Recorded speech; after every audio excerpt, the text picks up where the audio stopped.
Bismillahirrahmanirrahim. Yang kami hormati Bapak Kepala SMP Negeri 101 Jakarta, Bapak Dr. Andes Yuni Supangan SH MPD. Yang kami hormati Ibu Emita selaku Wakil Kurikulum SMP Negeri 101 Jakarta atau Wakil Akademis sekarang disebutnya. Yang kami hormati Bapak Lukman SAG selaku Wakil Bidang Kesiswaan SMP Negeri 101 Jakarta, Bapak Ibu Dewan Guru calon guru penggerak Angkatan 10 dan Angkatan 11 yang kami cintai dan kami banggakan. Satu-satu bisa. Alhamdulillah. Assalamualaikum warahmatullahi wabarakatuh. Waalaikumsalam warahmatullahi wabarakatuh. Selamat pagi dan salam sejahtera untuk kita semua. Alhamdulillah, puji syukur patutlah kita haturkan kehadirat Allah Subhanahu wa taala, Tuhan yang Maha Esa, karena pada hari ini Tuhan yang Maha Esa masih memperkenankan kita untuk berada di ruangan ini, untuk memperkenankan saya dan Pak Is mengundang Bapak Ibu guru hebat yang lainnya untuk melakukan pengibasan tentang budaya positif di SMP Negeri 101 Jakarta, dan semoga kita bersama bisa menerapkan budaya positif di sekolah yang kita cintai ini. Untuk acara pertama mungkin kami minta kata mutiara atau arahan dari Bapak Kepala Sekolah kepada Bapak kami, persilakan.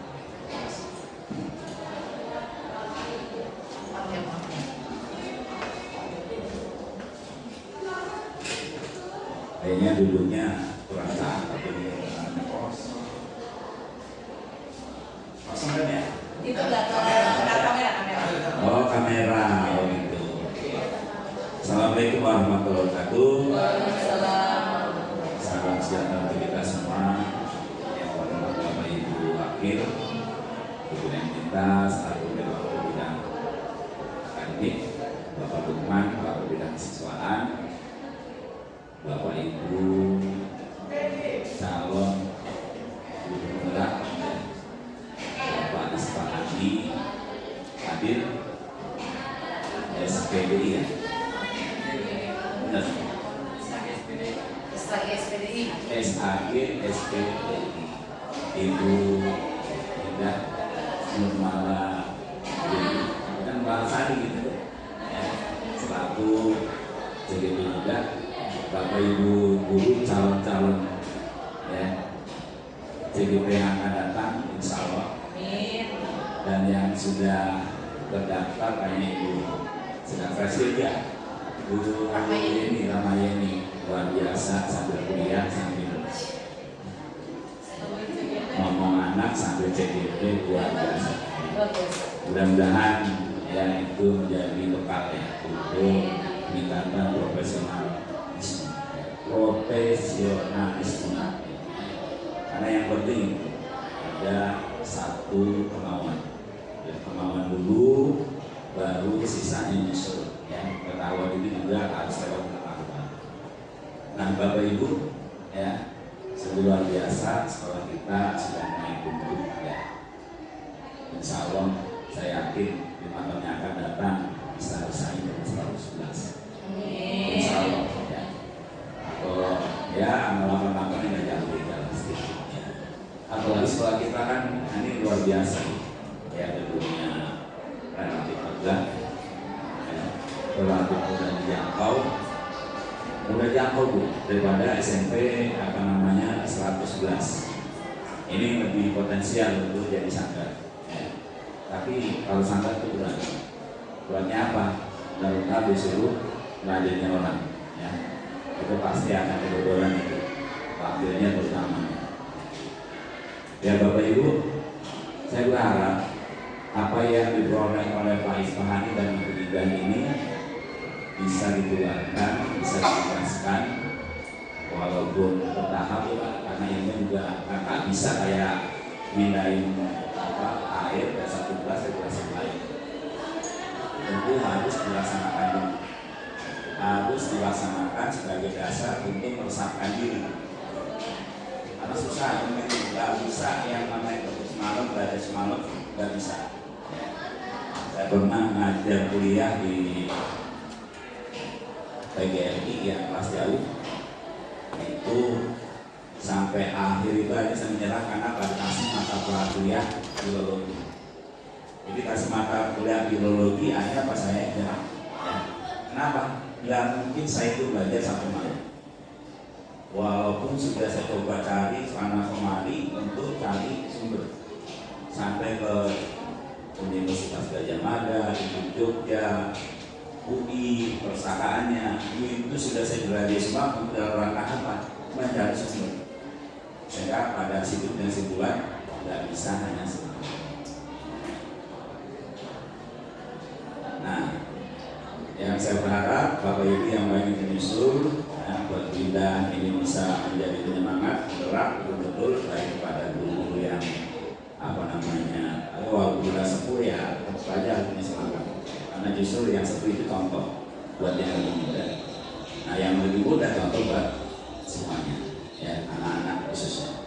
Oke, saya panjang lebar. Sekali lagi saya ucapkan terima kasih ya kehadiran teman-teman bantu kita dalam rangka penyelesaian tugas-tugas kegiatan ke CGP. Saja, assalamualaikum warahmatullahi wabarakatuh. Waalaikumsalam warahmatullahi wabarakatuh. Terima kasih kepada Pak Yuni selaku kepala sekolah yang memberikan dukungan yang luar biasa. Selanjutnya kami ingin dengarkan juga dari Ibu Emita selaku wakil akademik dari SMP Negeri 1 Jakarta tentang ya pokoknya aktivitas kami Ibu, silahkan Ibu.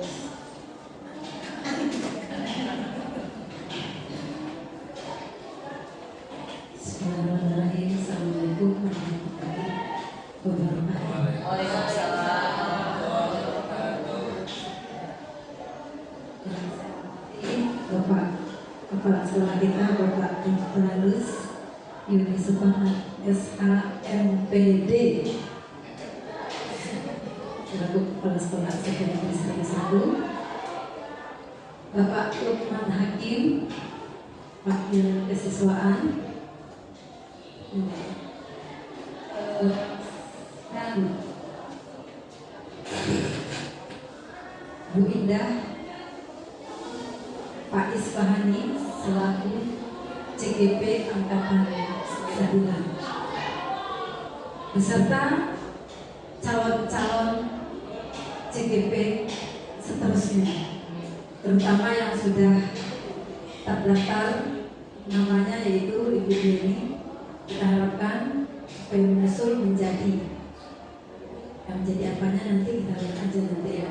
Mudah-mudahan karena sekarang ini sudah lanjut S2, mudah-mudahan sukses ya Bu ya. Tapi setelah sukses satu-satu jangan ditinggalkan. Jadi kan CGP-nya nanti kembangkan satu-satu. Kemudian untuk Pak Isfahani dan Bu Ida, ini di sini kan sekarang yang akan kita ulas tentang budaya positif. Kita belum tahu ya Pak ya, budaya positif apa yang akan disampaikan oleh Bu Ida dan Pak Is. Untuk itu mudah-mudahan Pak Isfahani dan Bu Ida bisa menebar aura-aura tersebut kepada kita semua, sehingga aura tersebut kita tidak tahu apakah ini aura dari segi pembelajaran atau aura-aura dari pertemanan.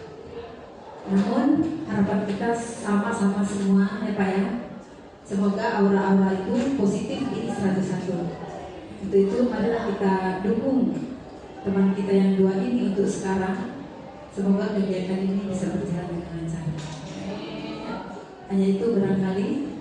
Terima kasih waktunya dan saya kembalikan kepada Assalamualaikum warahmatullahi wabarakatuh. Waalaikumsalam warahmatullahi wabarakatuh. Terima kasih kepada Bu Emita, wakil bidang akademik yang merupakan jantung dari sekolah.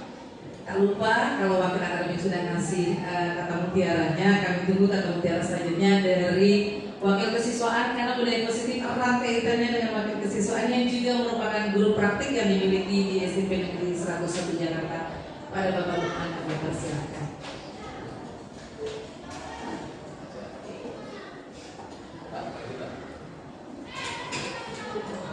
Assalamualaikum warahmatullahi wabarakatuh. Waalaikumsalam warahmatullahi wabarakatuh. Menghormati Bapak Kepala Sekolah, Bapak Direktur Sekolah MPD, Wakil, pengantin berdua nih. Ternyata saya pengantin CGP itu Ya, nomor berdua ya. Tidak benar ya.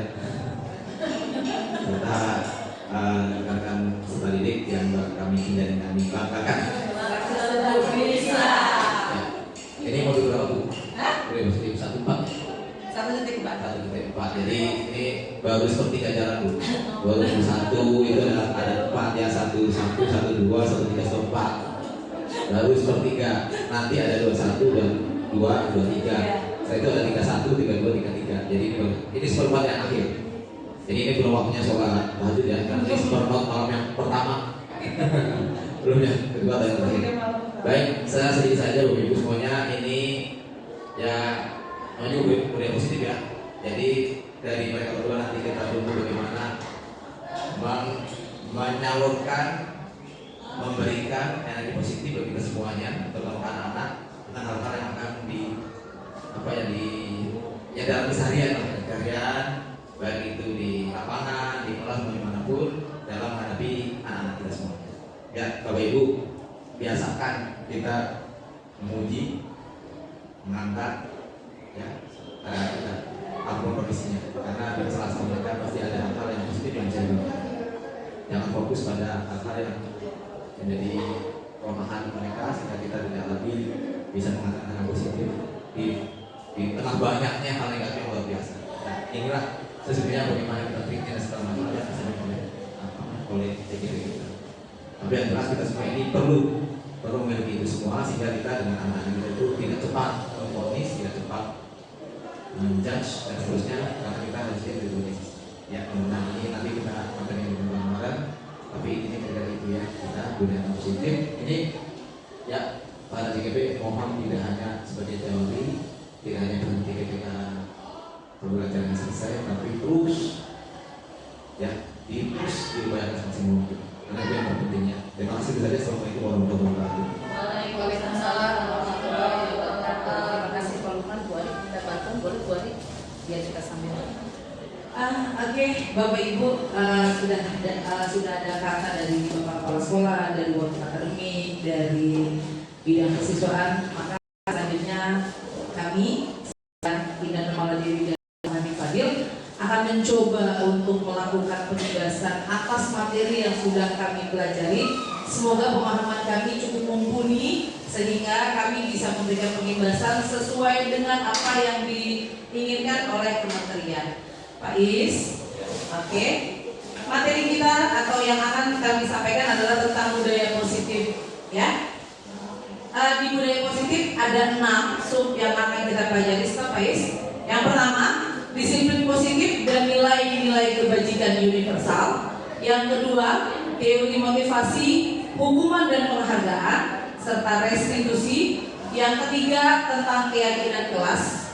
Yang keempat, tentang kebutuhan dasar manusia dan dunia berkualitas. Yang kelima, restitusi dan 5 posisi kontrol. Yang keenam, restitusi dan segitiga restitusi.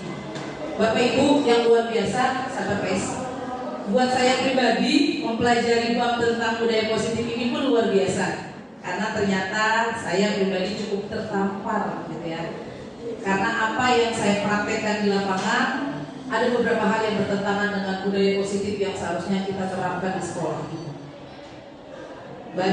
Beberapa hal atau mungkin banyak hal gitu ya, yang ternyata bertentangan. Kalau sebelumnya, mohon maaf ya Pak Lukman, saya dengan Pak Lukman pernah berbagi. Pak Lukman sebagai saya berpikir, Pak Lukman pun nanganin anak gitu banget ya, lebih banget ya. Dulu saya berpikir seperti itu. Sementara saya punya karakter mungkin kalau apa-apa, ya udah maunya apa gitu. Tapi ternyata setelah saya mempelajari bab ini, satu titik budaya positif, banyak banget dosa saya terhadap anak. Benar Bu Ari, banget ya dosa saya yang saya lakukan terhadap peserta didik kita, murid-murid kita gitu ya. Akhirnya bisa memahami gitu. Kenapa dulu Pak Lukman selaku wakil memiliki tahap-tahap penyelesaian seperti itu. Termasuk juga ketika Bapak berkata bahwa sekolah ini adalah bengkel. Saya pribadi termasuk orang yang suka, ya tapi kalau bengkelnya udah nggak mampu udah kali Pak. Bisa gitu. Karena memang belum mempelajari tentang modul ini. Tapi begitu mempelajari modul ini, astagfirullahaladzim, kembali mengurus dada. sebagai guru, sebagai among untuk anak-anak kita. Oke, lanjut Pak Is. Yang pertama tentang disiplin positif dan nilai-nilai kebajikan universal. Dr. William Glasser dalam teori kontrolnya memaknai kontrol tidak dengan definisi ya, tapi yang pertama ini, ilusi guru mengontrol murid. Ilusi, kalau ilusi berarti cuma terlihat seperti, ya. Kalau ilusi itu cuma terlihat seperti. Jadi kalau ilusi guru bisa mengontrol murid itu karena murid memberikan izin dirinya untuk dikontrol sama Bapak Ibu. Kalau di sini guru tidak bisa memaksa murid melakukan sesuatu jika murid tersebut tidak memilih untuk tidak melakukannya. Jadi kalau kita lihat anak bandel banget sih, karena dia tidak mengizinkan dirinya melakukan hal itu, gitu, ya. Terus guru terlihat dapat mengontrol karena murid itu sedang memberikan izin untuk dikontrol. Kamu jangan nakal ya, kamu jangan ke sini ya Bu. Dia memang memerintahkan dirinya untuk oke, saya akan melakukan itu, ya. Jadi teori kontrol itu adalah semua perilaku yang memiliki tujuan bahkan terhadap perilaku yang tidak disukai. Jadi ilusi ya, ilusi guru mengontrol murid. Minggu kita lanjut ke ilusi yang kedua. Ilusi bahwa semua penguatan positif efek dan bermanfaat. Penguatan positif atau bujukan yang kita kenal itu bentuk kontrol. Itu juga merupakan bentuk kontrol. Memberi pengaruh dapat diartikan memberikan kontrol dalam jangka waktu tertentu, menyadarinya dan mencoba untuk menolak bujukan atau bisa sebaliknya. Jadi kalau kita memberikan kontrol nih Bapak Ibu, anak itu dalam jangka waktu mungkin akan mengikuti kita atau sebaliknya. Dia tetap tidak mengizinkan dirinya untuk dikontrol. Kalau dia tidak mengizinkan dirinya untuk dikontrol, maka kita biasanya melabel anak tersebut dengan anak nakal, anak tidak dapat diurus. Itu dari kontrol. Oke, lanjut Pak Is. Yang berikutnya ilusi bahwa kritik akan membuat orang merasa bersalah dapat menguatkan kritik dan rasa bersalah untuk mengontrol murid menuju identitas gagal. Saya juga baru dengar kata-kata identitas gagal. Identitas gagal adalah ketika anak merasa dirinya rendah, anak merasa dirinya tidak bisa berbuat apa-apa, ketika anak merasa dirinya disalahkan, ketika anak merasa hal-hal yang membuat dirinya merasa down, itu disebut dengan identitas rendah, identitas gagal, ya.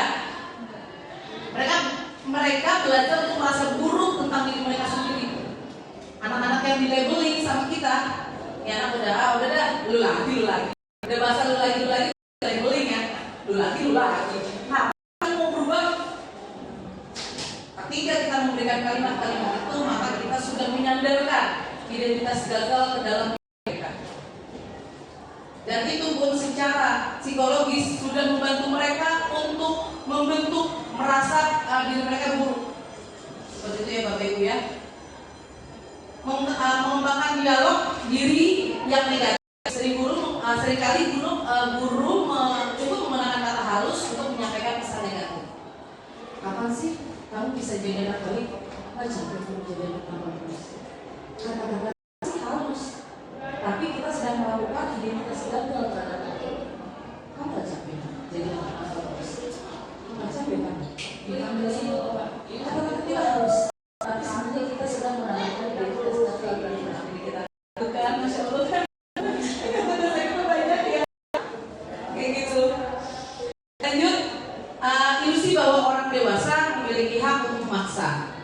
Biasanya pelajaran ini ternyata tidak hanya untuk kita dan peserta didik kita dan murid-murid kita, tapi juga untuk kita dan anak-anak pribadi kita. Sering ya kita sebagai orang tua merasa paling berhak mengatur anak kita. Kamu gak boleh ini, gak boleh itu, harus begini, harus begitu. Karena kita merasa kamu tanggung jawab saya. Apalagi mungkin buat kita yang muslim, kamu tanggung jawab saya dunia akhirat gitu kan. Udah tuh kita merasa kita orang yang paling berkuasa untuk melakukan apapun buat anak kita. Padahal itu hanya ilusi, ya. Karena kalau kita memaksa, hubungan permusuhan itu akan terbentuk. Yang namanya memaksa tetap. Makanya kalau di rumah kita menemui anak yang agak susah diatur, jadi kadang juga seperti itu. Ya, jadi saya dari sini koreksi diri mungkin yang saya lakukan adalah memaksa. Sehingga jadi saya dan anak jadi itu. Buat mulut yang masih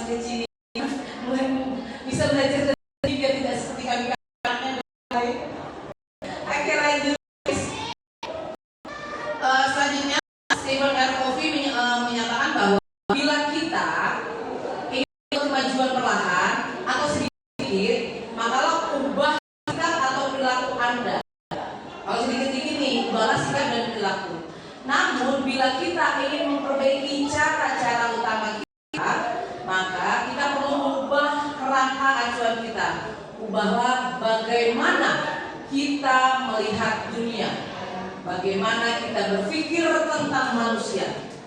Ubahlah paradigma berpikir kita, skema pemahaman kita, dan penjelasan aspek-aspek tertentu tentang realistis. Oke, lanjut Pak Is. Ada namanya stimulus respon dengan teori kontrol. Apa bedanya antara stimulus respon dengan teori kontrol? Bapak Ibu, di stimulus respon realistis atau kebutuhannya sama, teori kontrol juga masih sama. Tapi di stimulus respon semua orang melihat hal yang sama. Tapi untuk di teori kontrol setiap orang memiliki gambaran yang berbeda. Tapi tidak bisa kita memaksakan seseorang punya gambaran yang sama. Kalau di stimulus respon harus sama. Oh gunung, maka semua menyebut. Tapi kalau di teori kontrol bisa, mungkin dia memiliki gambaran yang berbeda. Oh itu bukan gunung yang saya lihat Bu, tapi ini gitu. Ya. Selanjutnya, kalau di stimulus respon kita akan membuat orang untuk berpandangan sama dengan kita. Ketika kita melihat anak datang terlambat itu adalah sebuah kesalahan besar, maka semua orang harus memandang itu semua kesalahan besar. Tidak peduli apapun yang menjadi reasonnya, apapun yang menjadi alasannya, maka semua itu adalah sebuah kesalahan besar. Tapi kalau pada kontrol kita memahami pandangan orang. Oh nggak gitu Bu, dia datang terlambat karena tadi bannya bocor atau orang tuanya tadi sempat kesini motor loh Bu ketika mau jalan ke sini. Jadi pandangan orang nggak harus sama, ya seperti itu. Terus di stimulus respon perilaku buruk sebagai kesalahan. Kalau di stimulus kontrol tadi yang pertama, semua perilaku pasti punya tujuan. Even walaupun dia ibaratnya kayak melakukan nonjok temennya gitu ya, itu pasti ada alasannya kenapa dia sampai nonjok. Kalau di teori kontrol, kalau di stimulus respon kamu tuh salah, negatif gitu ya. Berikutnya, orang kalau di stimulus respon berpikirnya orang bisa mengontrol saya. Tapi di teori kontrol hanya kita yang bisa mengontrol diri kita sendiri. Kita nggak bisa mengontrol orang. Hanya kita yang bisa mengontrol diri kita sendiri. Terus di stimulus respon pemaksaan adalah bujukan yang gagal. Sementara di teori kontrol kolaborasi dan konsensus menciptakan pilihan. Ya. Yang terakhir, di stimulus respon berpikirnya menang atau kalah, salah atau benar. Tapi kalau di kontrol berpikirnya tentang menang dan kalah. Kamu atau saya berikan hukuman, kamu jalankan. Kalau nggak jalankan, saya hukum lagi ya. Itu menang dan kalah. Tapi teorinya menang-menang. Yang dia juga bisa menjalankan konsekuensi dari perilakunya, namun apa yang menjadi tata tertib pun bisa ditegakkan. Seperti itu. Ya. Lanjut Pak Is. Oke, sesuatu yang dilakukan seseorang pada orang lain untuk mendapatkan kepatuhan disebut dengan disiplin. Sesuatu yang dilakukan seseorang pada orang lain agar tercipta kepatuhan itu disebut dengan disiplin. Kesepakatan bersama tentang aturan akan menciptakan disiplin yang positif. Jadi disiplinnya, kepatuhannya tidak searah. Dan alhamdulillah di sekolah ini ketika kita membuat tata tertib, maka tata tertibnya itu kita berikan kepada orang tua. Orang tua menandatangani. Itu sebenarnya masih dalam kategori searah ya Bapak Ibu ya. Karena kalau misalnya ini jatuhnya kesepakatan bersama, kalau kesepakatan bersama, orang tua kan masih bisa memberikan ide. Pak, yang nomor ini saya tidak setuju, bukan begitu Pak Ibu ya. Gitu. Pak, yang nomor ini kayaknya seharusnya dibuat jadi ini. Jadi orang tua pun memiliki kontribusi untuk menciptakan kedisiplinan itu. Kalau selama ini kan yang kita berlakukan, orang tua sudah dilakukan sosialisasi, mereka sudah menandatangani, cuma masih sepihak dari sekolah kepada orang tua. Seperti itu. Next, menurut Ki Hajar Dewantara, di mana ada kemerdekaan, disitulah harus ada disiplin yang kuat. Sesungguhnya disiplin itu sifatnya self disiplin, disiplin pribadi, di mana kita yang dengan sekuat tenaga memaksakan diri kita untuk melakukan sesuatu, untuk mendisiplinkan diri kita dengan sekeras-kerasnya. Karena kalau kita tidak bisa melakukan self disiplin itu sendiri, namanya self ya, tidak bisa melakukan disiplin itu sendiri, pasti nih akan ada pihak lain yang melakukan pendisiplinan terhadap diri kita. Contoh kecil yang biasa gue minta lakukan. Ayo Bapak Ibu, kalau kita masuk kelas tepat waktu, mungkin gue minta nggak akan berkata Bapak Ibu, tolong masuk kelas ya Bapak Ibu. Artinya kita butuh orang lain untuk melakukan pendisiplinan. Atau Bapak dari halo-halo. Bapak Ibu guru yang ada kelas, atau Bapak Ibu guru silakan bergabung dengan murid-murid di bawah. Itu ketika kita sudah tidak bisa melakukan pendisiplinan terhadap diri kita, maka pasti ada orang luar, orang lain yang melakukan pendisiplinan terhadap kita. Itu yang ngomong Ki Hajar Dewata, bukan orang sembarangan. Beliau memang sudah punya ilmu yang cukup. Ya kita sama-sama paham Bapak Pendidikan Indonesia. Lanjut Pak Is. Selanjutnya, seorang ahli juga, Diane Gossen dalam bukunya School Discipline di tahun 2001 mengatakan bahwa untuk menjadi murid atau untuk menjadi pengikut dalam suatu ajaran atau suatu lingkungan, seseorang itu harus paham betul bahwa kita memiliki alasan mengapa kita mengikuti ajaran tersebut, ya, sehingga motivasinya itu bisa datangnya intrinsik dari dalam diri kita sendiri, bukan dari luar. Disiplin dapat membuat seseorang menggali potensinya menuju ke sebuah tujuan, sesuatu yang berharga dan kita. Ya seperti tadi, ketika kita sudah bisa mengisikan diri kita, maka kita nggak perlu dengar kata-kata dari orang lain untuk kita menjadi disiplin. Ayo Bapak Ibu Guru, kita bergabung di lapangan dengan anak murid kita. Itu berarti dari pihak lain yang melakukan pendisiplinan terhadap kita. Ayo Bapak Ibu masuk kelas, jamnya sudah lewat 10 menit gitu. Itu berarti kita butuh pihak lain. Karena saya pun masih terus belajar untuk mendisiplinkan diri saya. Karena ya tadi ya, mengubah karakter itu tidak semudah kita mengubah telapak tangan, tidak semudah kita menggeser bangku, tidak semudah kita menggeser posisi kita gitu ya. Memang perlu usaha yang keras untuk kita melakukannya. Next please. Ya, karena tadi untuk mencapai tujuan yang mulia pasti punya nilai-nilai atau prinsip-prinsip yang mulia. Yang selanjutnya kita kenal dengan sebutan nilai-nilai kebajikan universal. Di profil pelajar Pancasila itu adalah nilai-nilai kebajikan yang akan dicapai oleh setiap anak Indonesia. Di profil pelajar Pancasila kita memiliki elemen yang harus kita tuju, yang harus kita miliki, karena itu sesuatu yang bermakna dan berharga, yaitu beriman, mandiri, bernalar kritis, berkebinekaan global, gotong royong dan kreatif. Itu loh Bapak Ibu, itu akan menjadi nilai-nilai kebajikan yang harus dimiliki oleh setiap anak Indonesia. Dan kita sebagai agentnya, sebagai wasilahnya agar anak-anak Indonesia memiliki nilai-nilai tersebut. Berat ya Bapak Ibu, berat ya. Mereka harus beriman, mereka harus mandiri, harus bisa bernalar kritis, harus memiliki kebinekaan global, harus mampu bergotong royong, dan harus mampu kreatif. Berat Bapak Ibu. Kalau kita tidak bekerja secara bersama-sama, berat.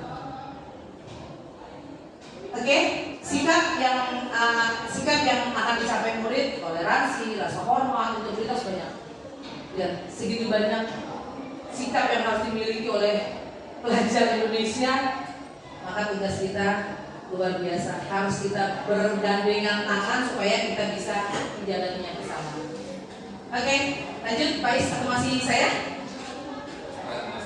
Masih beda. Oke, motivasi dan penghargaan serta restitusi. Teori motivasi masih menurut Diane Gossen. Teori motivasi itu terdiri atas 3. Yang pertama, anak termotivasi atau seseorang termotivasi melakukan sesuatu karena menghindari ketidaknyamanan atau hukuman. Dia ngerjain PR, menghindari hukuman. Dia datang pagi, nggak mau dia datang sebelum bel, nggak mau terlambat, menghindari ketidaknyamanan. Kenapa? Kalau datang isya gitu, bawa kepala sekolah. Kalau datang pagi, anak aman tuh, kadang-kadang ininya kosong aman. Nah, lagi. Anak-anak bingung pada saat berapa? Ya, ini adalah motivasi ekstrinsik, masih dari luar. Menurut dari dosen, motivasi berikutnya adalah orang melakukan sesuatu karena untuk mendapatkan imbalan atau penghargaan dari orang lain. Datang pagi ya bapak kepala sekolah ya. Pagi pak, bila datangnya pagi ya. Masih motivasi ekstrinsik. Bunazla. Oh Bunazla. Tapi kalau Bunazla berharap dapat penghargaan dari bapak, kasih motivasi ekstrinsik. Tapi kalau Bunazla ternyata melakukan sesuatu karena ingin menjadi orang yang mereka inginkan, oh enggak, memang saya seperti ini bu, saya datangnya selalu pagi, atau Bu Nurjana, atau Umi, Ibu Asmana, memang sengaja mendatangkan dirinya pagi karena mereka menghargai diri sendiri dan nilai-nilai yang mereka percayai. Nah, sama Bu Nurjana, karena Bu Nurjana mungkin memiliki prinsip saya lebih baik menunggu 1 jam daripada saya tambah 1 menit. Itu prinsip yang Bu Nurjana miliki, yang Bu Nurjana hargai. Kalau Bu Nurjana sudah sampai posisi ini, berarti Bu Nurjana sudah memiliki motivasi intrinsik, motivasi yang sudah berasal dari diri sendiri. Seperti itu. Lanjut Pak Yus. Hukuman, konsekuensi, dan restitusi. Bicara ini sering lakukan. Hukuman itu, Bapak Ibu, akan menciptakan identitas yang gagal. Kita sebagai pendidik secara sadar atau tidak sadar sering melakukan labeling terhadap anak-anak sehingga kita sendirilah yang menciptakan murid-murid dengan identitas-identitas yang gagal. Hukuman itu datangnya dari guru dan kejadiannya tiba-tiba, tidak direncanakan. Ya kan? Gak pernah kan kita memikirkan oke, nanti besok kalau ada anak yang tidak mengerjakan PR dan saya akan kerjakan ya kita dari rumah ya mempersiapkan hukuman ya. Yang ada biasanya dari rumah kita mempersiapkannya penghargaan untuk anak-anak yang memang sudah bagus gitu ya. Tapi kalau hukuman sifatnya itu searah. Kalau hukuman itu sifatnya searah dan datangnya cuma dari guru dan itu tiba-tiba. Anak-anak terlambat, nggak pernah nih kita punya hukuman yang memang sudah kita persiapkan gitu. Tapi biasanya tiba-tiba. Next, selanjutnya konsekuensi. Konsekuensi itu dia sudah masuk dalam kategori identitas sukses. Kenapa? Karena kalau konsekuensi berarti murid sudah memahami, sudah ada kesepakatan di antara kita, antara guru dan murid. Oke nak, kalian ada aturannya seperti ini, kalau kalian melanggar maka ini. Jadi mereka sudah tahu dulu. Sebenarnya anak kan udah tahu ya Pak tentang tata tertib yang maluman ya. Cuman kadang-kadang jangankan tata tertib ya. Nilai rapot habis dibagiin aja ke kalian, kita tanya berapa nilai kamu? Geleng-geleng kepala dengan ketawa lagi. Nggak tahu tuh. Lupa, alasannya lupa padahal tadi dia setia. Tuh, luar biasanya kita memang dihadiahi anak-anak generasi saat ini. Identitasnya sudah sukses karena sudah ada kesepakatan antara guru dan murid. Namun tetap itu akan menimbulkan rasa tidak nyaman karena konsekuensi itu sebenarnya bahasanya hukuman juga, tapi bahasanya sudah kita perhalus dan itu sudah ada kesepakatan sebelumnya. Kalau hukuman tidak ada kesepakatan.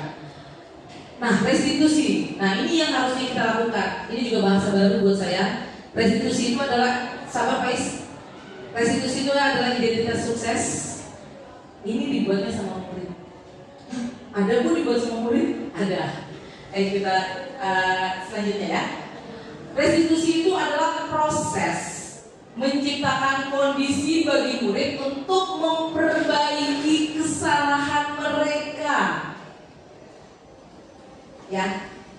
Proses menciptakan kondisi bagi murid untuk memperbaiki kesalahan mereka. Jadi mereka sendiri yang menciptakan bagaimana cara mereka memperbaiki kesalahan mereka. Kalau sekarang telat, ambil dulu sholat. Karena memang nunggu anak punya ide tentang bagaimana cara mereka memperbaiki kesalahan butuh waktu. Ya memang ini untuk melakukan restitusi kita butuh waktu. dengan karakter yang lebih kuat, masih menurut Diane Gosen di tahun 2004. Restitusi juga merupakan proses kolaborasi yang mengajarkan murid untuk mencari solusi bagi masalah mereka.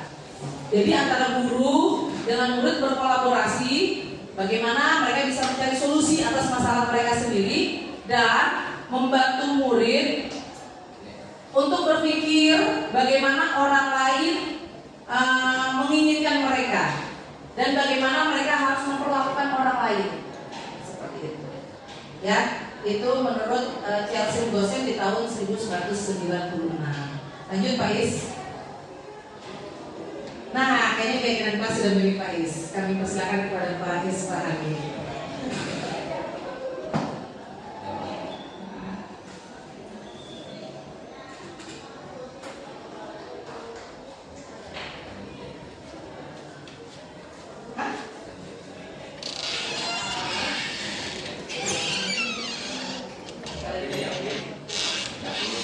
Yakin. Oke.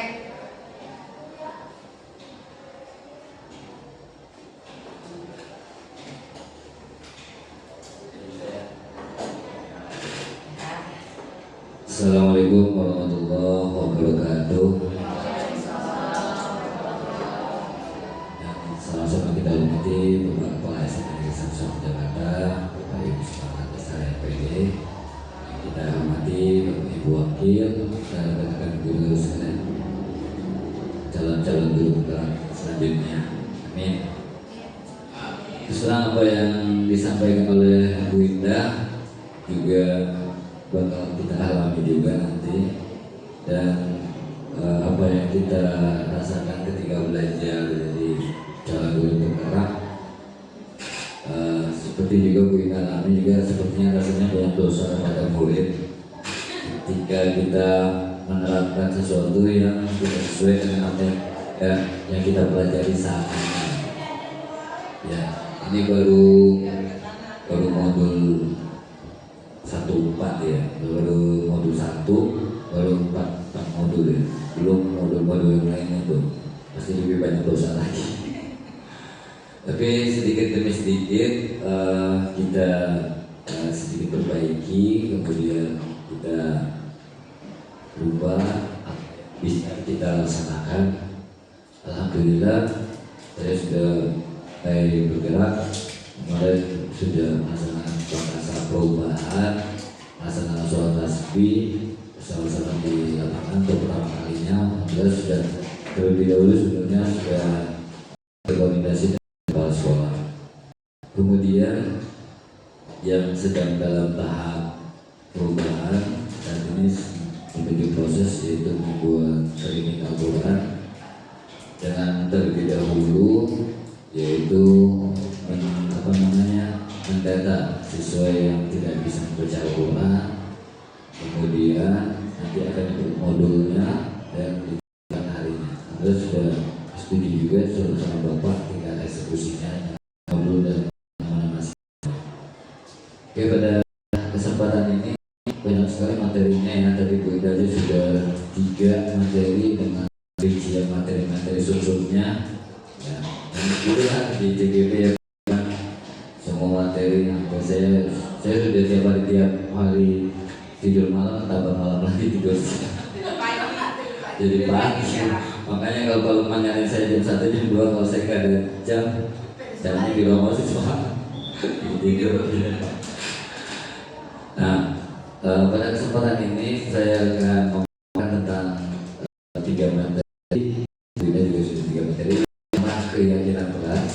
Yang kedua, restitusi sebagai 5 posisi kontrol. Dan yang ketiga, restitusi sebagai segitiga restitusi. Yang pertama adalah keyakinan kelas. Menurut teorinya, keyakinan kelas itu artinya metode untuk menimbulkan kembali disiplin positif yang didasari oleh motivasi dari dalam diri. Keyakinan kelas itu sifatnya abstrak ya, bukan sekedar aturan. Kemudian berupa pernyataan universal yang disepakati oleh kedua belah pihak, yaitu dan guru. Keyakinan kelas sebenarnya tidak terlalu banyak, sehingga susah dihafal kalau terlalu banyak. Jadi yang penting inti-intinya dari pembelajaran di kelas yang tahu kan Bapak Ibu serta anak-anak sekalian. Kemudian semua keluarga kelas yang terlibat itu hendaknya berkontribusi dalam pernyataan keyakinan kelas lewat dan surat pendapat. Dan hendaknya keyakinan kelas itu selain diprint, dipajang, kemudian disepakati, ditandatangani, kemudian dievaluasi apabila ada kekurangan atau kelebihan bisa dikurang atau ditambah. Nah ini saya sudah mempraktikkan juga keyakinan kelas, sudah divideoin, sudah difotoin juga di kelas 7H. Contohnya situ ya enggak word.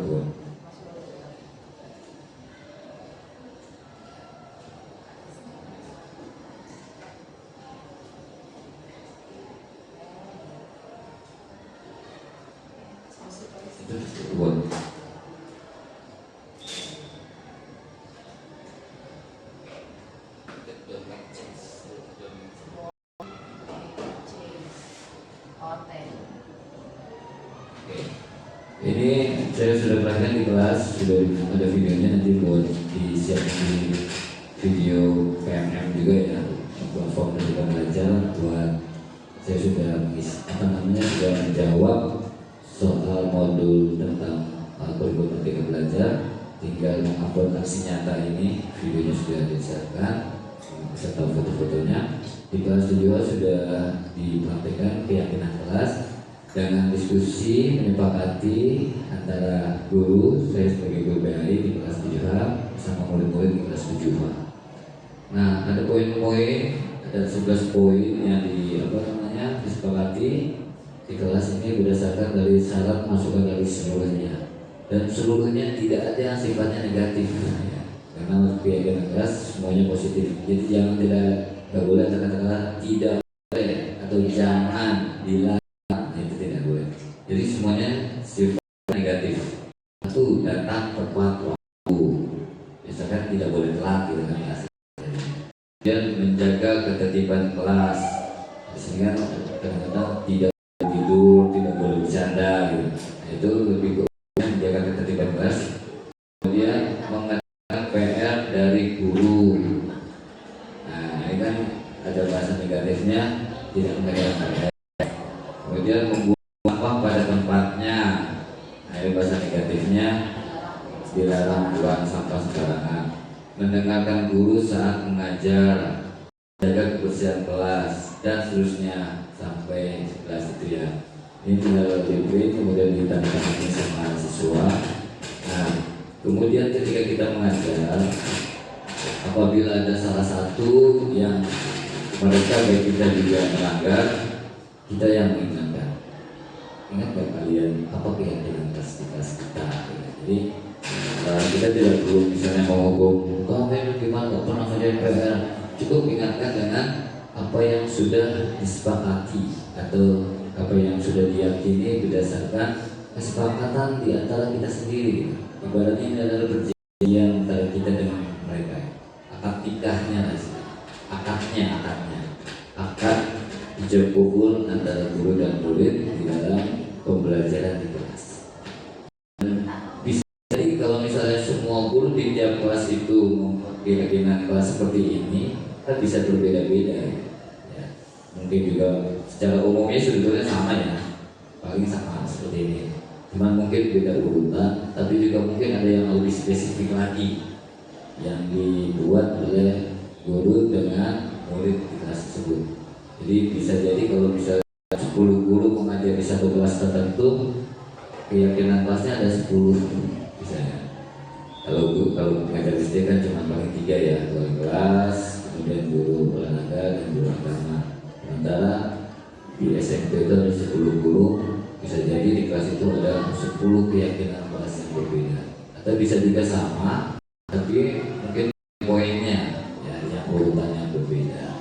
Jadi ketika ada keyakinan kelas sudah diyakini, disepakati dan ditandatangani oleh beberapa pihak, kita diingatkan apa yang sudah kita jalankan, apa yang belum kita jalankan, dan ini bisa evaluasi, bisa tiap minggu atau bulan. Jadi misalnya bulan kemudian yang harus evaluasi, misalnya perlu ditambahkan atau perlu dikurangi, disepakati bersama. Itulah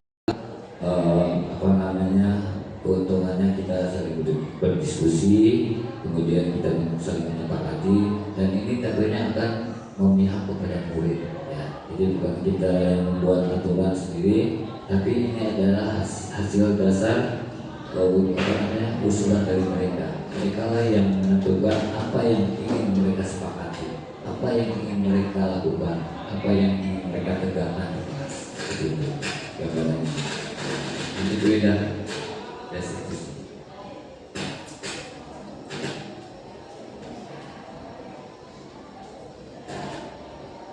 Oke, pada awal diskusi tentang restitusi, tadi kan sudah dibagi bahwa tahapan ketika kita melihat orang yang bersalah, yang satu mereka adalah melakukan kebaikan itu karena ingin mendapatkan penghargaan, yang kedua karena ingin menghindari hukuman, yang ketiga karena restitusi. Awalnya ketika belajar modul ini, saya sudah melihat gelagat dari Kementerian Dikbudristek itu mengarahkan seluruh guru ya, baik yang di CGP maupun di di luar peserta CGP itu melakukan sesuatu ya, baik menghargai seseorang, menghargai murid atau menghukum murid atas dasar restitusi. Jadi semuanya diarahkan untuk restitusi.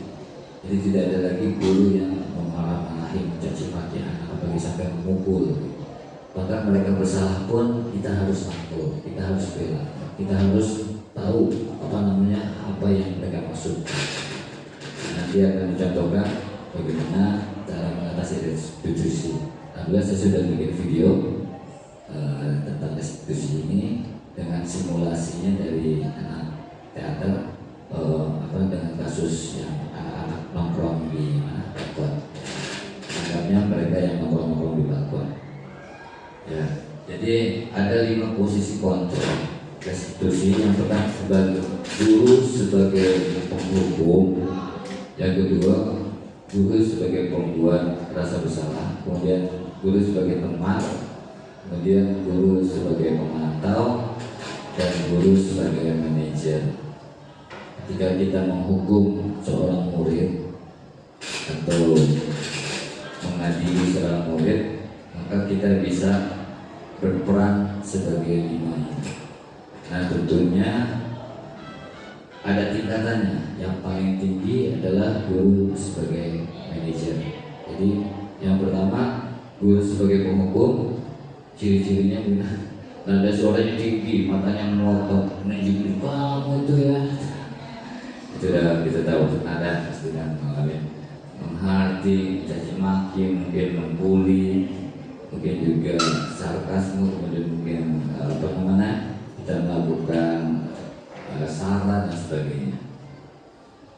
Kemudian hasilnya ini yang tidak diinginkan oleh kita. Hasilnya siswa itu akan menjadi seorang yang berdendam dan dia akan agresif, mungkin juga bisa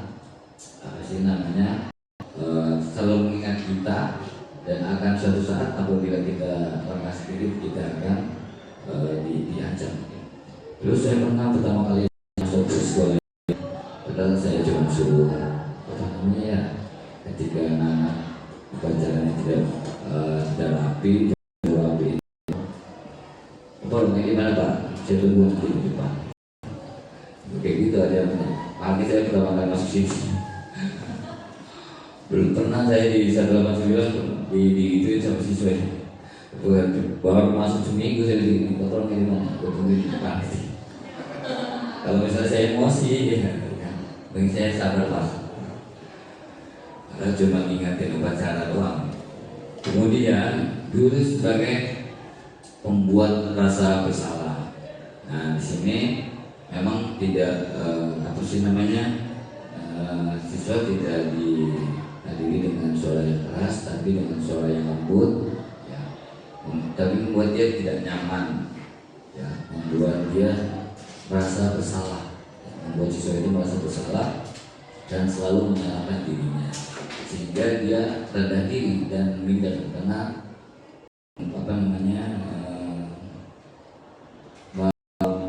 membuat siswa itu merasa membuat dia seolah-olah adalah orang yang paling bersalah atau yang paling membuat yang paling banyak. Nah hasilnya siswa itu akan menjadi siswa yang merasa bersalah dan emosinya selalu terpendam, tidak pernah diungkapkan. Nah yang lumayan tingkatannya tinggi ya, yang sudah mulai adalah guru sebagai teman. Ini ramah, gurunya akrab, bercanda, dekat sama siswa, matanya berkaca-kaca, senang, murah senyum, dan sebagainya. Tapi ada positif dan negatifnya. Ya. Positifnya, ketika siswa itu ada masalah, ditangani sama guru tersebut senang, siswa itu akan senang. Tapi ketika guru itu tidak ada tidak ada di kelas, tidak ada di sekolah, mungkin sakit atau meninggal dunia, nanti ada mutasi. Nah guru siswa tersebut merasa tidak ada yang pro lagi ke dia, itu negatifnya. Terus keduanya, apabila siswa itu mendapat masalah kemudian tidak ditangani sama guru tersebut, yang posisi sebagai maka tersebut merasa minder karena tidak merasa posisinya di pro lagi dengan guru-guru yang itu. Negatifnya jadi sangat ketergantungan sama guru tersebut kalau dia memposisikan sebagai teman. Ya kalau bisa, kalau semuanya guru memposisikan sebagai teman, ya bagus itu. Kemudian yang keempat, pemantau. Ini dadanya standar, datar ya. Bahasa tubuhnya juga terlalu formal. Nah di sini guru hanya memantau ya, apa yang disalahkan oleh siswa, tapi dia tidak menghukum. Murid memahami konsekuensinya, emosinya dia tidak berlebihan. Murid tetap tidak nyaman karena guru tetap harus memantau pelaksanaannya sesuai dengan aturan. Nah yang posisi tinggi yang diharapkan sebetulnya dari kegiatan dan modul ini adalah guru bertindak sebagai manajer, berbuat sesuatu bersama murid, mempersilahkan murid mempertanggungjawabkan perilakunya, kemudian mendukung murid menemukan solusinya. Nada suaranya tulus, bahasa tubuhnya tapi tidak kabur dan sangat pro kepada murid mendengar. Ya. Ini benar-benar murid juga lebih dari sekedar teman. Dari sini tapi ada posisi sebagai manajer. Ya, posisi manajer itu bisa memanage semuanya dari A sampai Z. Jadi disinilah sepertinya kita akan diarahkan untuk berposisi sebagai manajer kita menangani suatu kasus. Nah inilah segitiga restitusi atau restitusi yang tadi kita jalankan. Segitiga restitusi adalah suatu proses dialog yang dijalankan oleh guru atau orang tua agar dapat menghasilkan murid yang mandiri dan bertanggung jawab. Ada 3 langkah segitiga restitusi. Yang pertama, menstabilkan identitas. Ya, kita tanyakan kenapa dia melakukan perbuatan tersebut. Ya, kemudian apa motivasinya dia melakukan tersebut.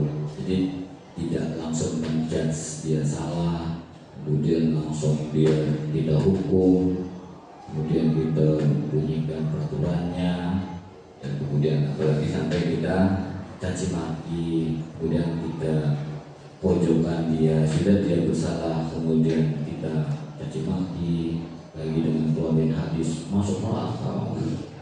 Nah itu masa dia maka dia akan merasa selalu bersalah. Dan tiga poin ini, tahapan-tahapan tersebut, maka seorang siswa jika mendapatkan masalah apapun yang ditangani dengan segitiga restitusi, insya Allah menjadi siswa yang bahagia sekolah. Jadi senang, semangat selalu pada sekolah. Saya sudah mempraktekkan ini ya, walaupun melalui video, belum melalui langsung, ambil kasusnya langsung. Jadi jangan langsung menjudge siswa mengalami kesalahan, tapi kita dalami dulu. Ya, apalagi proses nomor 2, validasi tindakan yang salah. Kita harus mengatakan kepada murid setiap ini yang kata-kata pertentangan, setiap manusia punya salah dan dosa. saya pun pernah melakukan salah dan dosa. Karena itu mari kita perbaiki kesalahan yang ada. Kemudian ketika yang nomor 3, menanyakan keyakinan tuh. Nah, makanya perlunya ada keyakinan kelas seperti itu. Ya misalnya dia mencuri. Nah, bagaimana kamu ingat nggak keyakinan kelas yang pernah kita sepakati di kelas? Begitu. Jadi intinya sih dialog dari hati ke hati dengan murid. Ya. Jangan selalu memojokkan dia, menjudge dia. Mungkin dia melakukan kesalahan itu ada ada maksudnya, ada tujuan tertentu yang dia lakukan yang kita tidak tahu. Jadi waktu belajar antropologi di kampus dikatakan apabila seorang peneliti atau seorang ilmuwan yang ingin berhasil melakukan sesuatu penelitian atau mendalami suatu perilaku di masyarakat, ikuti ya, dalami apa yang dilakukan oleh masyarakat tersebut. Ya. Dulu pernah belajar, saya dulu belajar perbandingan agama ketika belajar tentang Kristen, langsung belajar di gereja dengan pendeta, dengan pastor. Ya, jadi tidak belajar dengan guru agama yang tahu tentang Kristen, bukan, tapi langsung dengan pendetanya, dengan pastornya yang memahami tentang Kristen. Seperti itu kan gambaran kira-kira. Jadi kita berusaha untuk memahami anak menurut cara mereka. Gitu. Jadi mudah-mudahan dengan adanya kegiatan ini kita sedikit banyak dapat gambaran ya Bapak Ibu. Saya juga senang belajar, Bu Ida juga sedang belajar. Mudah-mudahan juga semuanya bisa belajar, Bapak bisa memahami apa yang kita inginkan berdasarkan ilmu yang kita peroleh di kampus CGP. Gitu. Kampusnya masih sama dunia maya ya, ilusi. Jadi memang itulah kita digerakkan digerakkan untuk menjadi penggerak. Kemudian arahnya memang kita supaya jadi restitusi, tidak ada hukuman dan segala macam. Dulu awalnya saya pertama kali dapat materi ini saya protes sama fasilitatornya.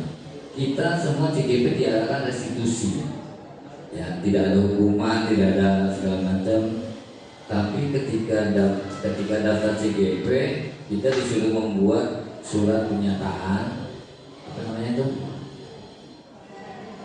fakta integritas. 1, harus mengikuti pendidikan sampai selesai. Yang kedua, jika tidak, maka harus mengembalikan semua anggaran-anggaran yang telah dikeluarkan. Yang ketiga, harus bersedia menjadi kepala sekolah dan pengawas. Nah, itu aja tidak mengajarkan sedikit restitusi ya. Itu pengancaman namanya mah. Itu tadi saya pernah bercanda sama Pak Sekretariat itu aja yang ikut dia ngajarin restitusi tapi dia sendiri yang melakukan restitusi gitu. Ya terima kasih, mudah-mudahan menjadi bahan diskusi buat semuanya karena kita sedang proses belajar. Atau lagi kebutuhan dunia, kebutuhan dasar manusia. Yang satu kebutuhan untuk bertahan hidup atau survival. Kadang-kadang inilah yang menjadi dasarnya seorang maling, copet dan sebagainya, mengambil sesuatu yang bukan haknya. Dia tahu itu perbuatan jahat, tapi dirinya tidak berkuasa mengontrol dirinya karena kebutuhan inilah bertahan hidup. Yang kedua kebutuhan untuk diterima atau love and belonging. Kemudian yang ketiga kebutuhan untuk kebebasan, kebutuhan untuk kesenangan dan kebutuhan untuk kepuasan. Pada dasarnya 5 kebutuhan inilah yang harus dipenuhi oleh manusia. Tinggal manusia itu bisa mengontrol mana yang lebih tinggi dari semuanya dan apakah yang 5 kebutuhan ini sesuai dengan peraturan yang ada di negara. Oke, tentunya menjadi bahan diskusi buat teman-teman semuanya. Saya jadi pengalaman dapat pendidikan seperti ini, model seperti ini, mudah-mudahan bisa dijalankan dengan baik dan dukungan dari Bapak, dari Bu dari teman-teman dan dari teman-teman semuanya. Terima kasih. Assalamualaikum warahmatullahi wabarakatuh. Waalaikumsalam warahmatullahi wabarakatuh. Oke, Bapak Ibu tadi sudah disampaikan sangat hadis. Sebenarnya inti dari budaya positif itu ada di bagian belakang. Restitusi, 5 posisi kontrol yang saya bilang tadi, dosa besar kita terhadap anak murid sebagai penghukum, pemberi rasa bersalah sebagai teman, sebagai pemantau dan sebagai manajer, serta segitiga restitusi Saya sih sama Pak Lukman sering curhat. Pak Lukman, saya sedang melakukan restitusi terhadap Keisha yang dikenal dengan Kajol oleh Bapak Ibu guru semua. Bagaimana sampai saat ini, kemarin saya sempat ke rumahnya ketika kelas 9A ya, H ya Pak. Bapak lagi visit ke 9H, saya mau visit ke Keisha. Saya diskusi Pak Lukman lagi menjalankan segitiga restitusi. Kata Pak Lukman, kalau segitiga nggak bisa pakai segi 4 katanya. Saya bilang, tenang Pak Lukman, saya akan upayakan sampai heksagonal. Karena memang sampai saat ini pun belum berhasil. Jadi memang ini bukan pekerjaan yang mudah. Makanya dari tadi saya bilang ini bukan pekerjaan yang mudah, Pak. Saya juga udah pernah ke Bapak, ini bagaimana Pak gitu ya. Bapak bilang, coba Bina sebagai CGP pasti merasa tertantang untuk menangani anak ini. Iya Pak, mungkin kalau saya yang dulu saya udah mau lo apa udah? Mau keluar bagaimana? Cepetan, kalau mau sekolah, kalau mau keluar Pak gitu. Tapi saya coba untuk melakukan segitiga restitusi, coba mengamankan emosi saya juga sendiri gitu. Tapi sampai saat ini belum ya. Saya sih masih belum menyerah gitu. Cuma kan kembali lagi ke sekolah punya aturan-aturan administratif yang tidak bisa kita pungkiri aturan administratif itu. Jadi saya sebisa mungkin tetap mencoba menjalankan segitiga restitusi real ya. Kalau yang ada ini kan teori yang kita terima gitu. Tapi realnya, insya Allah mulus dada saya menjalankannya sudah berkali-kali, tapi memang masih belum, usaha saya masih belum berhasil. Bapak Ibu, ada yang ingin kita dialogkan, yang ingin kita diskusikan? Kan kalau tadi searah nih dari kami, dari saya dan Pak Is, mungkin ada dari Bapak Ibu yang juga ingin share tentang, oh sebenarnya saya udah tuh menjalankan tentang 5 posisi kontrol. Saya udah sampai ke tingkat manajer loh gitu. Ketika anak punya ini deh, silahkan Bapak Ibu mungkin ada yang mau share. Kan kita sekarang budayanya sharing ya. Anak-anak aja pagi-pagi kita suruh sharing kiri kalau bahasa saya sama anak-anak gitu. Silakan. Bu Ali, Bu Dian, Bu Siti. Iya bapak-bapak yang banyak ilmunya. Terima kasih. Assalamualaikum warahmatullahi wabarakatuh. Waalaikumsalam. Saya pertama itu tertarik dengan judulnya budaya positif. Karena selama ini saya ngajar budaya itu memandang karena di situ ada norma-norma. Jadi ketika orang itu menciptakan sesuatu, kemudian itu diterima oleh masyarakat, itu menjadi budaya. Jadi kayak maling itu bukan budaya. Kenapa? Karena tidak diterima oleh masyarakat. Persoalannya budaya itu lokalitis. Itu yang menjadikan mungkin itu dipandang positif atau negatif oleh kelompok kita. Misalnya suku yang mengizinkan namanya itu untuk hidup dengan istrinya misalnya. Nah, itu bagi mereka nggak ada masalah, ya. Tapi bagi kita masalah, gitu. Karena apa? Kita punya norma sendiri. Jadi di sini dikatakan budaya positif mungkin karena tadi ada ukuran-ukuran yang berbeda.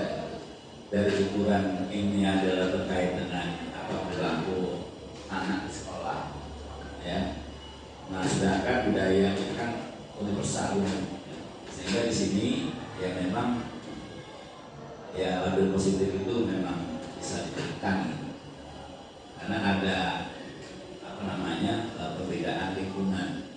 Di sini lingkungannya dengan sekolah itu sesuatu yang memang dibuat, ya. Bukan sesuatu yang tidak dibuat. Karena dibuat direncanakan untuk mengubah seperti ini. Maka apa? Ada bahasa yang tadi menghasilkan yaitu positif. Termasuk juga tadi ada kata disiplin positif. Gitu. Orang bayangkan disiplin itu sesuatu yang baik, nggak ada negatif. Positif. Ya pagi-pagi disiplin buang air ke belakang, misalnya sebelum sholat subuh misalnya, itu kan disiplin itu. Ya, sebelum sholat subuh sudah ke belakang untuk apa namanya buang air besar. Nah, atau sebelum misalnya tidur dia sikat gigi misalnya. Nah, itu juga disiplin gitu. Nah, cuma persoalannya tadi ada label positif. Nah, label positif ini yang apa namanya menuju pada pengembangan, jadi pada pengembangan pada satu lingkungan pendidikan. Sehingga apa? Perlu ada kata-kata label positif pada baik kata budaya maupun kata disiplin. Ya, disiplin itu kalau tadi misalnya apa namanya buang air besar, tapi di pinggir kali, di pinggir batang, di pinggir zaman dulu kan gitu. Di kampung gitu. Jadi nenek-nenek jalan tuh disiplin tuh, ya. Ya pagi-pagi sudah jalan, padahal belum sholat subuh juga misalnya. Nah, itu bisa dipandang positif, bisa dipandang negatif. Maka apa? Perlu dilakukan untuk berubah. Ya, yang tadinya sifatnya mekanis menjadi yang sifatnya diarahkan pada nilai-nilai tertentu. Sehingga apa? Timbullah tadi istilah disiplin tersebut. Karena disiplin itu bisa ada sesuatu yang mekanis gitu. Padahal kalau pendidikan itu bukan sesuatu yang mekanis, tapi sesuatu yang memang diciptakan dalam rangka mengubah manusia. Kita terima kasih. Iya Bapak, terima kasih. Ya, kalau jadi tambah paham lagi di budaya berarti sesuatu yang memang disepakati di suatu lokal ya Pak, diterima. Dan tadi bahasa Bapak agak-agak serem juga tuh. Contohnya di suatu suku, selagi itu diterima, Sama bertamu tuh ya. kalau kan langsung bertamu ya ke suku itu ya. Artinya ketika diterima maka jadi budaya. Ya Allah, jangan sampai ada di tempat sekolah. Karena makanya ada budaya positif, berarti mengacu pada kebajikan universal yang sudah disepakati bersama gitu ya. Oke, mungkin ada sharing lain dari Bapak Ibu guru. Yang senyum-senyum biasanya mau sharing ini. Kalau saya udah baca Pak agak bisa. Gak ngomong Pak gitu ya. Boleh. Boleh. Gimana? Di sini dong Pak, biar kelihatan kamera. Oh iya. Tapi jangan lama ya kan? Ya. Baik Ibu semuanya, ya terima kasih Bu. Ya, saya sebenarnya dapat energi positif nih Pak dari dua orang. Ya, dari Pak Is, Bu Ida, ini belajar ini sebenarnya lama Bapak Ibu semuanya. Bapak Ibu saya yakin pasti bingung. Saya yakin sudah selesai. Karena yang namanya institusi, kemudian keyakinan kelas itu dipelajari di rumah saja ya. Praktek satu-satu. Ya betul. Pasti bingung. Itu nggak mungkin langsung paham kecuali Bapak Ibu buka PNM. Satu-satu dipelajari itu yaitu nggak nyaman. Ya. Ini mungkin sedikit ya. Pengalaman banyak. Saya sebelum PP dan sebelum PB, mohon maaf Pak Yudi mungkin agak berbeda dikit ya, tapi saya ada sedikit aja. Saya banyak harus mempraktekkan itu dan pengalaman saya ada yang berhasil dan tidak. Lebih banyak yang berhasil, harus sangat sabar. Ya, ada anak yang saya tangani karena terlambat, tapi saya praktekkan institusi itu. Ya, sebelum kita waktu itu ada acara pentas ya. Pokoknya waktunya udah saya tangani itu, tapi saya memang harus dalam suasana yang santai. Kemudian di ruangan juga susah aja sebenarnya, ganggu banget semua. Tenang, paling nggak satu orang itu belajar mengungkap itu semua. Solusinya dari dia juga dan berhasil. 2 minggu kemudian baru bilang sini, Pak terima kasih Pak sudah betul. Itu tidak dengan rasa institusi itu harus dipraktikkan terus dengan berbagai cara dimanapun ya. Karena intinya kita tidak memberikan solusi dari kita, tapi hanya mengorek dia di mana kelemahannya, di mana apa namanya rongga-rongga yang perlu kita isi. Tapi memang solusi dari dia sendiri, nggak bisa dari kita. Ini pendekatan baru bagi semuanya, karena memang soal ada aturan, tapi aturan itu adanya kalau di PKB Pak ya dan semuanya bagus semuanya. Aturan itu ada di belakang aturan itu. Lalu tadi ada peraturan kelas. Tadi ada peraturan kelas. Itu pertama ada peraturan dulu.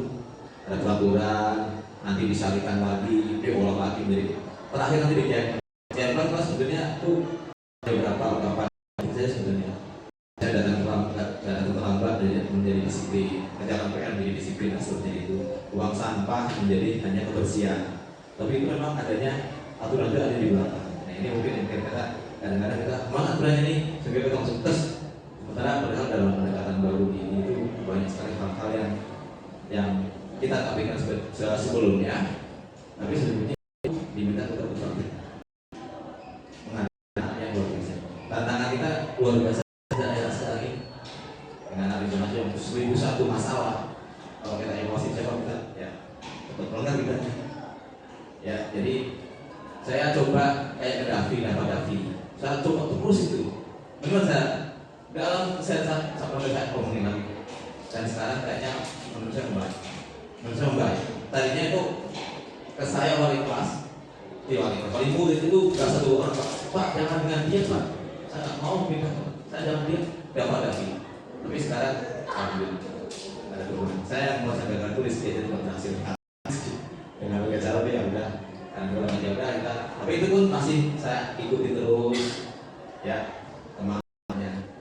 Nah ini sekali lagi terima kasih Bu Indah Pak Faiz ya, ini sangat banyak sekali ya. Kalau kita sini ini ya minimal kewajiban diri selesai karena harus ada imbal. Tapi kalau memahami harus berdiskusi intens satu-satu ya, nanti lama-lama lebih sensitif untuk menanyakan. Jadi orang-orang yang memang harus kita ajak ngomong, karena kebutuhannya kan kita nggak tahu nih kebutuhannya apa. Tadi Mas ya, ada kasih sayang mungkin nggak ada kepemilikan nggak ada, apalagi kan ada kepemilikan kasih sayang, kemudian penguasaannya nggak ada, ya ini kan kebebasannya nggak ada, dia kesenangannya nggak ada, kekuasaannya nggak ada. Ini anak-anak yang melanggar itu kita lihat juga di sini, ada nggak nih kosong-kosong di sini?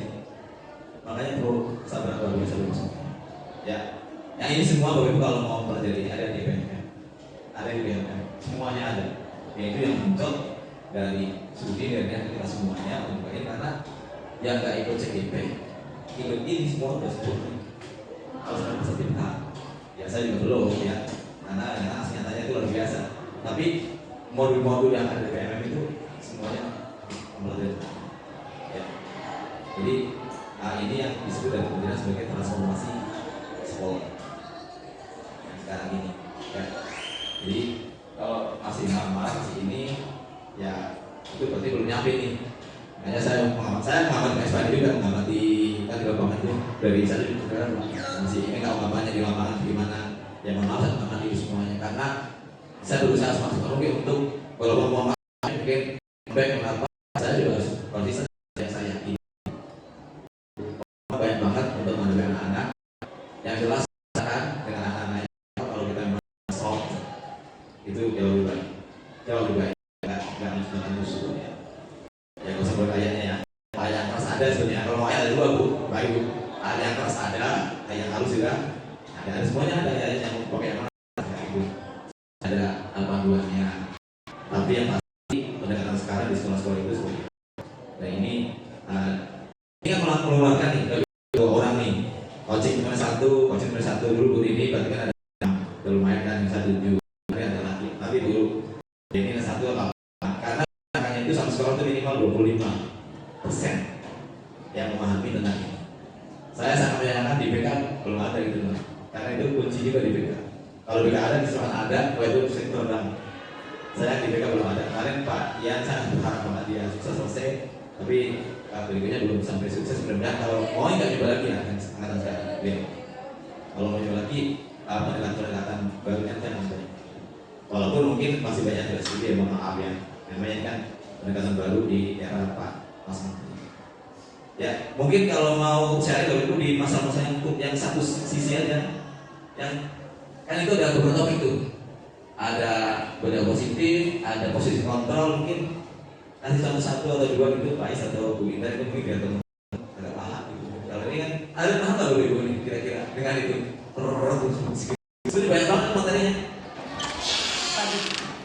Mungkin contohin aja Bu Ibu. Ini mungkin kalau misalnya gitulah kira-kira. Nanti yang jawab ini saya juga nanya Pak Ren.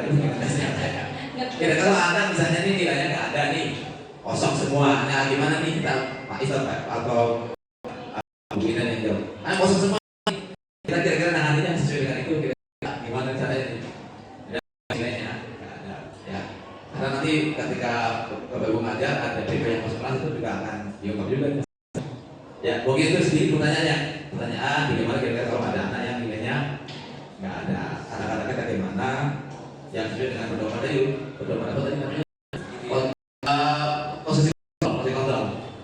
Kira-kira seperti apa? Makasih Bu. Makasih. Assalamualaikum warahmatullahi wabarakatuh. Ya. Waalaikumsalam warahmatullahi wabarakatuh. Langsung dikasih case nih Paris, langsung dikasih kasus. Kalau ada anak yang nilainya kosong, kita ubur-ubur dari Bu Em ya.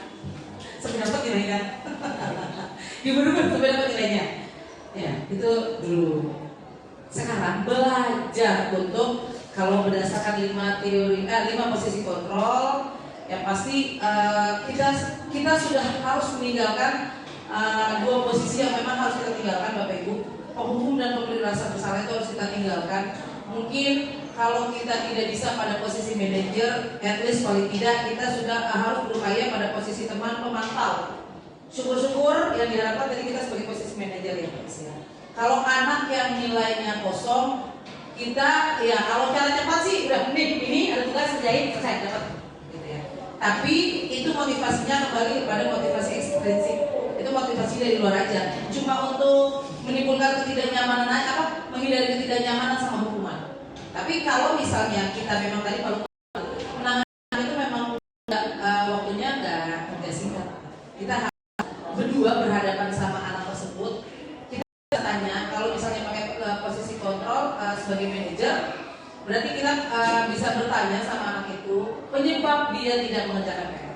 Dari kesenangan yang ada nih, dari 5 kebutuhan yang ada, mungkin ada yang kosong sampai anak itu tidak punya nilai. Entah karena kebetulan tadi kalau sharing dan caring, anak-anak bilang nih, Bapak Ibu kalau menjelasin bikin kita tadi ternyata tuh di video yang saya kirimin, kenapa kita butuh makan Bapak Ibu? Karena kalau mau dengerin Bapak Ibu ngomong itu kita harus butuh konsentrasi. Terus ada yang bilang, iya kalau ini membosankan gitu. Jadi ternyata mungkin ada kebutuhan kesenangan dari mereka atau ada kebutuhan akan kebebasan yang tidak mereka dapat, sehingga mereka lebih memilih ya udahlah nggak usah terjadi sekalian. Kita harus bisa mengajak anak itu duduk bareng sama kita. Kita tanya apa yang menjadi landasan dia tidak menyelesaikan atau tidak mengumpulkan tugas-tugas. Berat sih emang Bapak Ibu. Saya selalu bilang berat karena saya memang masih belajar banget gitu ya. Ketika kita tanya apa yang menjadi dasarnya, dari situ kita bisa bantu dia, kita tuntun sehingga kita tahu apa permasalahannya. Kalau kemarin sama Keisha saya tanya, maaf ya Pak Lukman ya, saya ke redo saya aja. Kemarin saya tanya sama Keisha, kenapa kamu mau masuk sekolah? Bangunnya kesiangan Bu. Kenapa kamu bangun kesiangan? Karena nggak bisa bangun pagi. Karena kan iya, itu jawaban anak Bu. Kalau jawaban berdasarkan teori di ini, anak akan jawab seperti ini, sepertinya enak ya. Jawabannya, ya karena saya nggak bisa bangun pagi Bu. Dan itu harus bisa kita arahkan. Kenapa kamu nggak bisa bangun pagi? Dengan cengak-cengin. Kenapa? Saya itu scroll apa nih nah scroll TikTok lupa jadinya sampai jam berapa?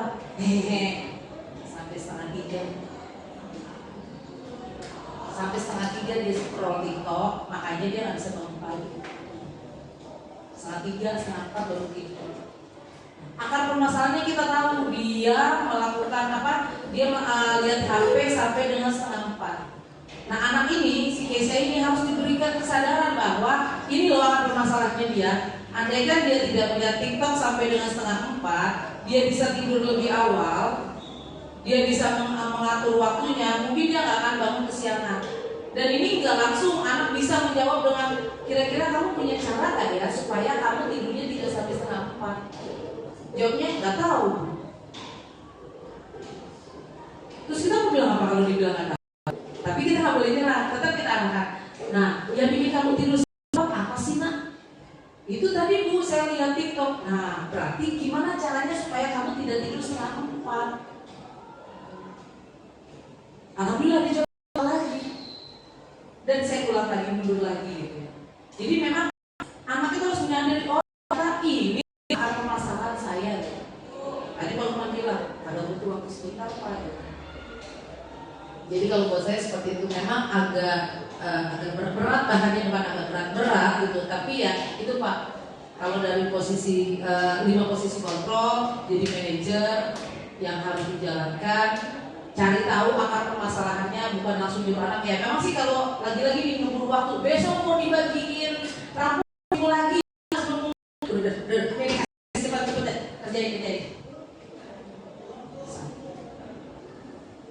Tapi ya kalau kita mau pakai ini ya kita memang harus butuh waktu dari ambil mundur supaya waktu kita pas nanti pas pengambilan waktu.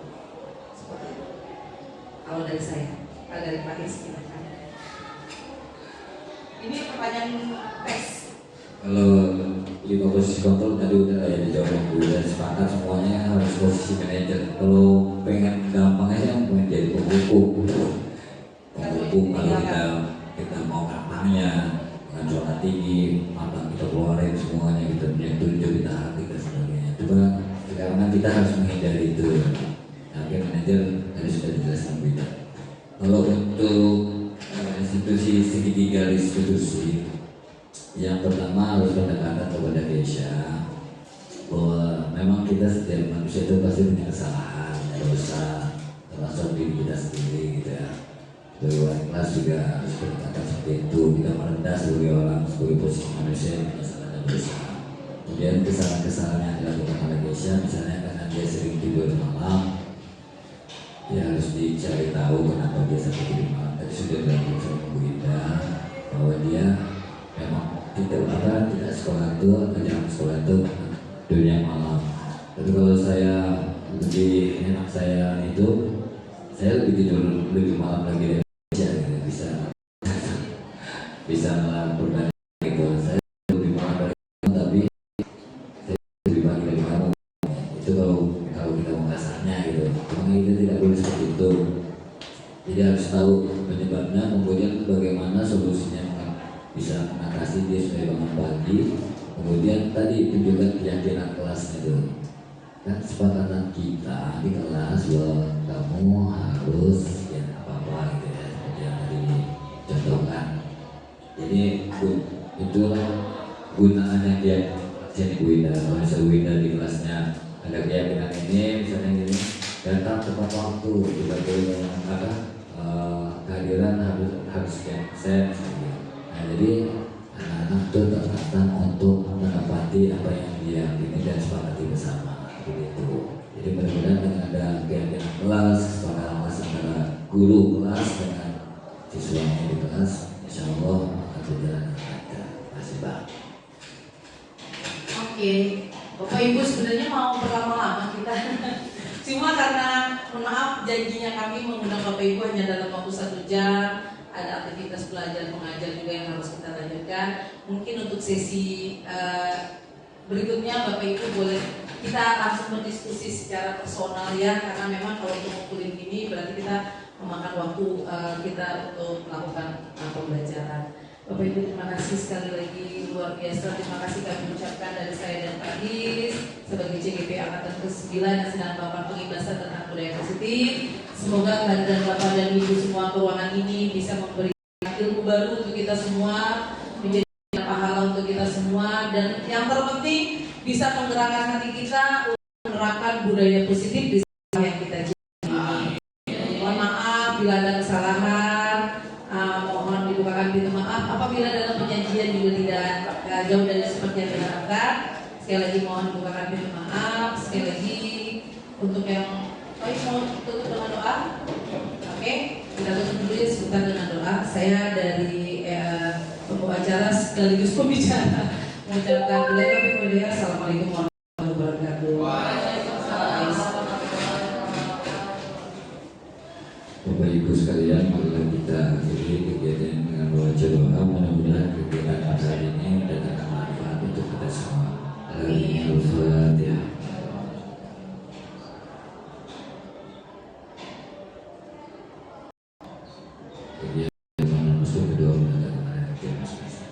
Bismillahirrahmanirrahim. Alhamdulillahirabbil alamin. Syakirin hadana min anta yuwafina wa yukafi nasiran. Alhamdulillah bersyukur kepada bagi bicara kita terima kasih untuk mempernahan azwajina wa dzurriyyatina qurrata a'yun waj'alna lil muttaqina Rabbana sallallahu anfusana wa lam taghfir lana wa tarhamna lanakunanna minal khasirin. Rabbana la tu'akhidhna in nasina aw akhtana. Rabbana la tahmil 'alaina isran wa la tahmilna qablina. Rabbana la tuhammilna ma la taqata lana bihi wa'fu 'anna waghfir lana warhamna wa'fu 'anna waghfir lana warhamna wa'fu 'anna waghfir lana warhamna anta maulana fansurna 'alal qawmil kafirin. Allahumma arina al-haqqa haqqan warzuqna ittiba'ah wa arina al-batila batilan warzuqna ijtinaba. hasanah wa fil akhirati hasanah wa qina adzabannar.